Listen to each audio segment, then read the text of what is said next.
Hello बच्चों, कैसे हो आप सभी। मैं हूं आपका राज सर और आज से हम एक नई क्लास और एक नया सब्जेक्ट शुरू करने जा रहे हैं। अब चलते हैं क्लास 11th फिजिक्स का चैप्टर 0 इंट्रोडक्शन टू फिजिक्स। सबसे पहले मैं आपको इस चैप्टर का एक ओवरव्यू दे देता हूं। सबसे पहला टॉपिक है व्हाट इज फिजिक्स, उसके बाद आता है व्हाट इज मेजरमेंट, फिर आता है नेचुरल लॉज और फिर फंडामेंटल फोर्सेस और लास्ट में what is a physical quantity.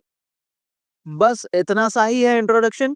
चलिए शुरू करते हैं, लेकिन उससे पहले एक ज़रूरी बात बताता हूँ। अगर आप 9th 10th या 11th में हैं और मैथ साइंस या फिजिक्स पढ़ रहे हैं तो ये सबसे अच्छा मौका है हमारे साथ जुड़ने का। Regular time table, notes, practice sheets, test, doubt solving और प्रीवियस ईयर क्वेश्चंस, सब कुछ एकदम स्ट्रक्चर्ड और कन्वीनियंट है। और सबसे अच्छी बात, फी केवल ₹399 पर मंथ पर सब्जेक्ट और 2 सब्जेक्ट्स लेने पर केवल ₹749 पर मंथ। डिस्काउंट्स भी अवेलेबल हैं। रजिस्ट्रेशन का लिंक नीचे डिस्क्रिप्शन में दिया गया है। अगर आपको कोई भी डाउट हो हमारी टीम आपकी मदद करेगी। चलो अब शुरू करते हैं आज का चैप्टर।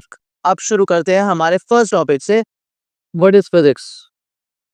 तो बच्चों, फिजिक्स को डिफाइन करते हैं एज साइंस ऑफ मेजरमेंट। वो तो ठीक है, लेकिन मेजर क्या करना है? तुम्हारी हाइट, मम्मी ने जो तुमसे आटा मंगवाया था, चलो फिर सूरज का temperature, Galaxy length. Actually physics को ऐसा समझ लो कि ये पूरे यूनिवर्स का एक ऑपरेटिंग सिस्टम है कि यूनिवर्स कैसे काम करेगा, प्लैनेट्स कैसे चलेंगे, लाइफ क्यों बनी, बिजली कब कड़केगी, वही सब। और जब हम यूनिवर्स के ऐसे फिनोमेना को समझेंगे, उस अंडरस्टैंडिंग से हम कुछ बना सकेंगे। जैसे कि एक कार। अब कार कोई नेचुरली थोड़ी ना एग्जिस्ट करती है, कार तो मैन मेड है, लेकिन उसे बनाने का जो लॉजिक है वो यूनिवर्स के रूल से ही आया है। ऐसे ही जीपीएस, गेम्स, रॉकेट्स, ये सब कुछ फिजिक्स की नॉलेज के कारण ही बन पाया है। अब इसके साथ एक बात पर और ध्यान देना कि ये जो थ्योरी, मैथ वगैरह, ये जो भी सब आप पढ़ोगे, ये सब कुछ यूनिवर्स के कोड में एम्बेडेड है कि ऐसे करेंगे तो उससे ये होगा।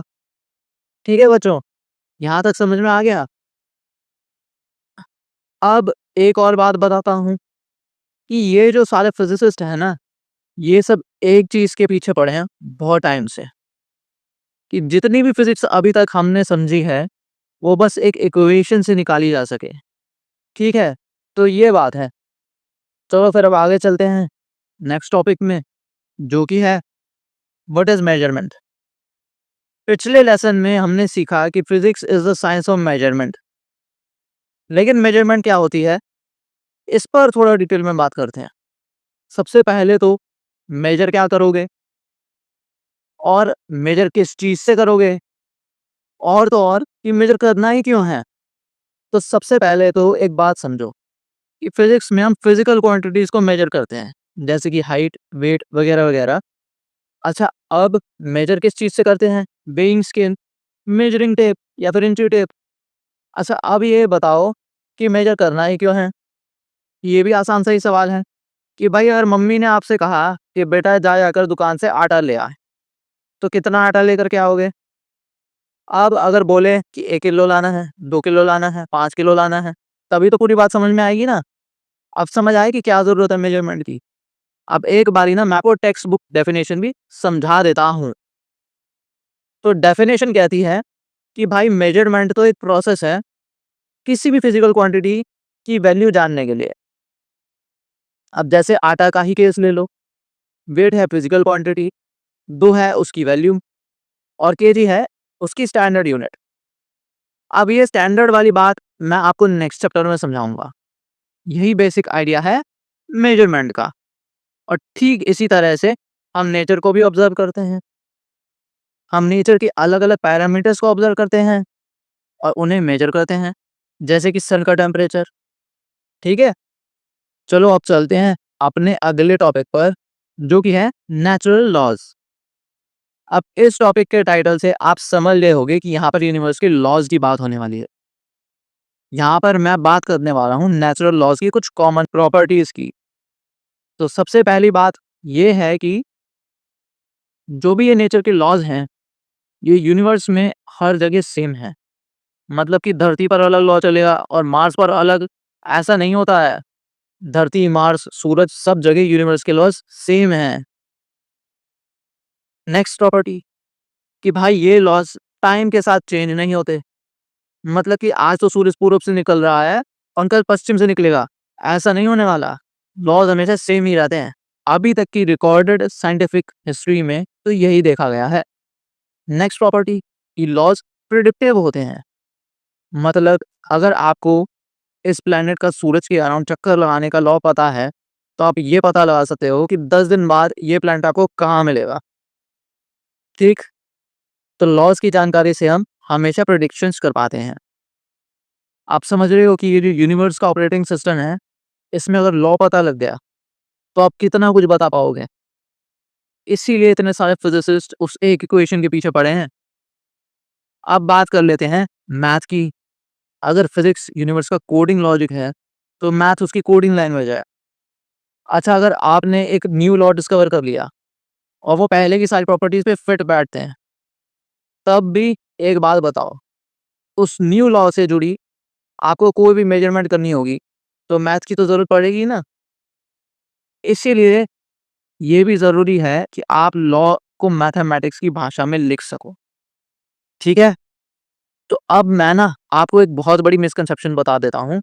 आपने सुनी होगी सीनियर से, भैया दीदियों से, कि भाई ये सब तो थ्योरेटिकल है, ऐसा कोई रियल लाइफ में थोड़ी ना होता है। अब ये जो मिसकंसेप्शन है ना, ये इस मिसअंडरस्टैंडिंग से आ रही है कि ये थ्योरीज डिस्कवर करने का प्रोसेस क्या है। कुछ लोगों को ऐसा लगता है कि किसी के मन में आया कि ऐसा होता होगा, तो उसने थ्योरी और मैथ बना दी।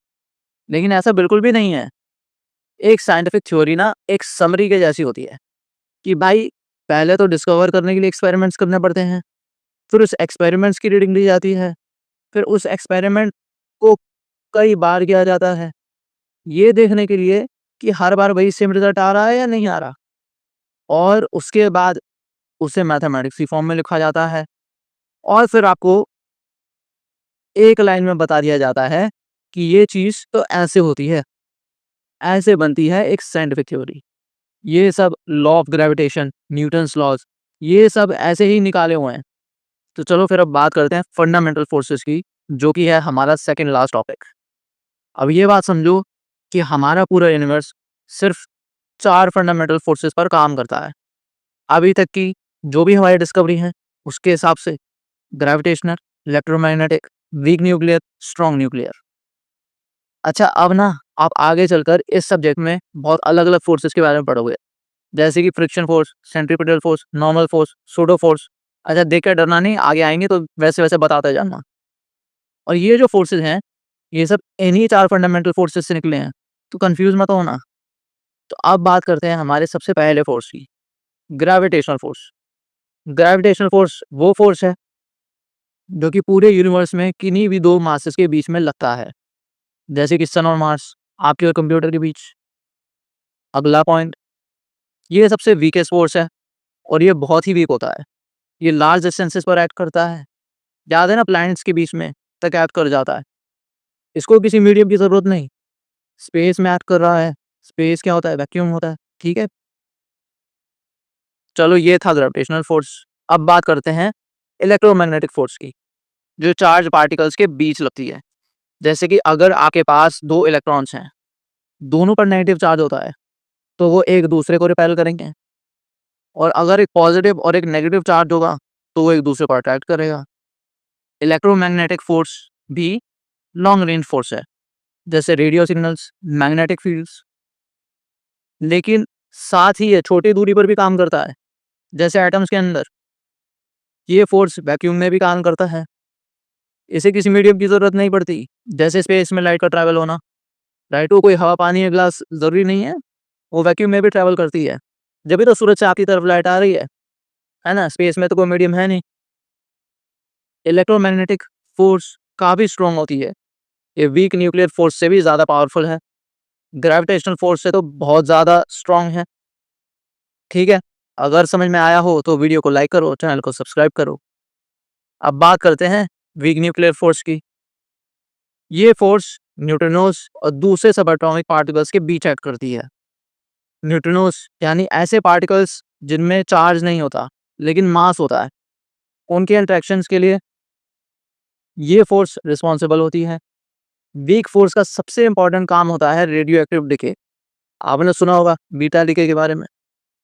जब एक न्यूट्रॉन प्रोटॉन में कन्वर्ट होता है और साथ में इलेक्ट्रॉन और न्यूट्रॉन निकालता है, ये पूरा काम वीक न्यूक्लियर फोर्स की वजह से होता है। ये फोर्स बहुत शॉर्ट रेंज पर काम करती है, एटम्स या न्यूक्लियस के अंदर या फिर न्यूक्लियस के आसपास ही। नाम भले ही वीक है लेकिन एक ग्रेविटेशनल फोर्स से तो कई गुना ज़्यादा पावरफुल होती है। लेकिन स्ट्रॉन्ग न्यूक्लियर फोर्स और इलेक्ट्रोमैग्नेटिक फोर्स से काफ़ी कमज़ोर होती है। ठीक है बच्चों, अब बात करते हैं हम अपने फोर्स की। स्ट्रॉन्ग न्यूक्लियर फोर्स, ये फोर्स सबसे स्ट्रॉन्गनेस फोर्स है। चाहे ग्रेविटी हो, इलेक्ट्रोमैग्नेटिज्म हो या weak force, strong nuclear force सबसे ऊपर है। ये वो फोर्स है जो एटॉमिक न्यूक्लियस के अंदर प्रोटॉन्स और न्यूट्रॉन्स को एक साथ बांध कर रखती है। अब सोचो, न्यूक्लियस के अंदर कई सारे प्रोटॉन्स होते हैं और सबके पास पॉजिटिव चार्ज होता है। फिजिक्स के हिसाब से लाइक चार्जेस रिपेल करते हैं, तो ये प्रोटॉन्स तो एक दूसरे से दूर हो जाने चाहिए थे, लेकिन ऐसा होता नहीं है। क्यों? क्योंकि उनके बीच में काम करती है स्ट्रॉन्ग न्यूक्लियर फोर्स, जो इतनी ज़्यादा पावरफुल होती है कि रिपल्शन को भी ओवर पावर कर देती है। ये फोर्स सिर्फ न्यूक्लियस के अंदर काम करती है, मतलब इसका रेंज बहुत छोटा होता है, और ये तो मैंने पहले ही बता दिया था। तो बस यही था फंडामेंटल फोर्सेस का टॉपिक। अब इस लेसन के लास्ट टॉपिक पर चलते हैं। लास्ट टॉपिक है what is a physical quantity. सबसे पहले तो ये कि फिजिकल क्वांटिटीज क्या होती हैं। फिजिकल क्वांटिटी हम किसी भी ऑब्जेक्ट की मेजरेबल प्रॉपर्टी को कहते हैं, जैसे कि height, weight, volume, speed, distance. अब एक और बात, फिजिकल क्वांटिटी को न्यूमेरिकल वैल्यू और उसकी स्टैंडर्ड यूनिट के साथ लिखा जाता है। जैसे कि हाइट एक फिजिकल क्वांटिटी है, 5'8" उसकी वैल्यू है और फीट एंड इंचेस उसकी यूनिट है। अब मैं आपसे एक क्वेश्चन पूछता हूँ कि एक नंबर का क्या मीनिंग होता है। हाँ जी, सोचिए ज़रा। चलो मैं ही बता देता हूँ। एक नंबर का अपने आप में कोई मीनिंग नहीं होता जब तक उसे किसी से जोड़ा ना जाए। जैसे कि ये एक एप्पल है और ये 2 एप्पल्स हैं। ठीक इसी तरह से यूनिट्स भी होती हैं। हम यूनिट को फिजिकल क्वांटिटीज़ के साथ जोड़ कर देखते हैं। फॉर एग्जांपल, अगर आप डिस्टेंस को 50 लिखोगे तो कोई नहीं समझेगा कि किलोमीटर्स में है या मीटर्स में। इसलिए यूनिट देना ज़रूरी है। और इसी के साथ हम अगले चैप्टर पर चलते हैं। तो बच्चों, बस यही था ये वाला चैप्टर। अगर कुछ डाउट हो तो ज्वाइन करो लाइव क्लासेस। लाइव क्लासेस में हम पूरा सिलेबस कवर करेंगे। Concepts, doubts, numericals, practice, test, homework, मतलब एक अच्छी तैयारी के लिए जो कुछ भी चाहिए होता है वो सब मिलेगा। लाइव क्लासेस इंटरैक्टिव रहेंगी। मैं आपसे बात कर सकेंगे लाइव। ठीक है, तो अब भी सोच रहे हो, लिंक दिया हुआ है डिस्क्रिप्शन में।